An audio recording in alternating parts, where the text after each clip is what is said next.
পর্দার হাসিনার সব কুকীর্তি বেরিয়ে এলো। বৈষম্য বিরোধী আন্দোলনের সময় রাজধানীর ভাটারা থানায় দায়ের করা হত্যা চেষ্টা মামলায় আওয়ামী লীগের দালাল চিত্রনায়িকা নুসরাত ফারিয়াকে কারাগারে পাঠানো হয়েছে।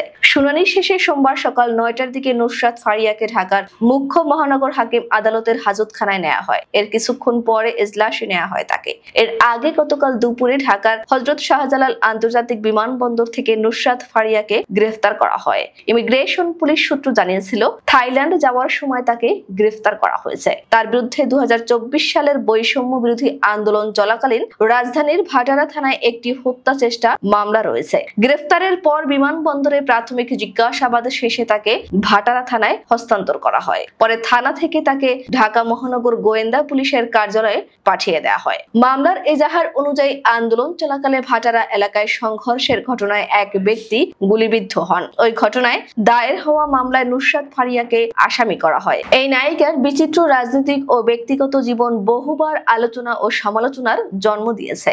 বিভিন্ন সময় খোলামেলা পোশাক এবং বিদেশে ঘুরে বেড়ানোর ছবি পোস্ট করে নেটিজেনদের কটাক্ষের শিকার হন ফারিয়া। সামাজিক যোগাযোগ মাধ্যমে তাকে নিয়ে তৈরি হয় বিভক্ত মত। চলচ্চিত্রে নিয়মিত হিট না থাকলেও বিলাসবহুল জীবনযাপন এবং রাজনৈতিক ঘনিষ্ঠতা তাকে বারবার আলোচনায় রেখেছে। তথ্য প্রযুক্তি প্রতিমন্ত্রী জুনায়েদ আহমেদ পলকের ঘনিষ্ঠ হিসেবে পরিচিত নুসরাত ফারিয়া মুজিব একটি জাতির রূপকার চলচ্চিত্রে শেখ হাসিনার চরিত্রে অভিনয়ের সুযোগ পান। সর্বশেষ দ্বাদশ জাতীয় সংসদ নির্বাচনে সংরক্ষিত নারী আসনের প্রার্থী হতে গণভবনে মনোনয়ন পেতে উপস্থিত ছিলেন তিনি। তবে শেষ পর্যন্ত এমপি হওয়ার সেই স্বপ্ন পূরণ হয়নি তার। এই ঘটনার পর নেটিজেনদের মাঝে শুরু হয়েছে আলোচনা, তার এই গ্রেফতারের পেছনে শুধুই মামলার বিষয় নাকি রয়েছে আরো রাজনৈতিক বা ব্যক্তিগত কারণ।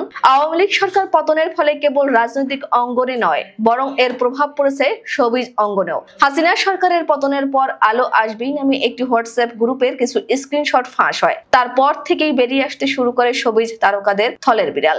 আবিষ্কৃত হয় বিভিন্ন রাজনৈতিক ব্যক্তিদের সখ্যতা এবং সংশ্লিষ্টতার বিষয়টি। সেই ধারাবাহিকতা বজায় রেখে সামনে আসে অভিনেত্রী নুসরাত ফারিয়ার নাম। বিভিন্ন মাধ্যমে চর্চিত হয়েছে আওয়ামী সরকারের ডাক টেলিযোগাযোগ ও তথ্য প্রযুক্তি মন্ত্রণালয়ের প্রতিমন্ত্রী জুনায়েদ আহমেদ পলকের সঙ্গে ঘনিষ্ঠ সম্পর্কের কথা।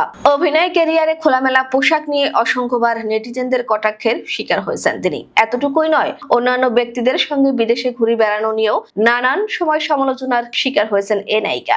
যদিও ক্যারিয়ারে তেমন কোনো হিট সিনেমা উপহার দিতে পারেননি তিনি, তবে পলকের সঙ্গে সম্পর্কের জেরেই নাকি রাতারাতি কোটিপতি হয়ে যান নুসরাত ফারিয়া। এমনটাও জানা যায়, পলকের সহায়তায় শেখ মুজিবুর রহমানের বায়োপিক মুজিব একটি জাতির রূপকার সিনেমায় শেখ হাসিনা চরিত্রে অভিনয় করার সুযোগ পান তিনি। পলককে ম্যানেজ করেই অবিরত চেষ্টা চালান আওয়ামী লীগের মনোনয়ন পাওয়ার। ফারিয়ার ফিটনেসের প্রতি নাকি বিশেষ নজর ছিল পলকের, তাই কোনোভাবে মন খারাপ হলেই ডাক পড়তো ঢালিউড এ নায়িকার। কেবল এটাই নয়, পলকের সঙ্গে সম্পর্কের জেরে ৯ বছরের প্রেম এবং বাগদান ভেঙে দেন নুসরাত ফারিয়া। এমনটাই গুঞ্জন উঠেছে বিনোদন অঙ্গন এবং সামাজিক যোগাযোগ মাধ্যমে। এই নায়িকাকে জুয়ার প্রচারেও দেখা গেছে, সেটা নিয়েও অনেক সমালোচনা হয়েছে।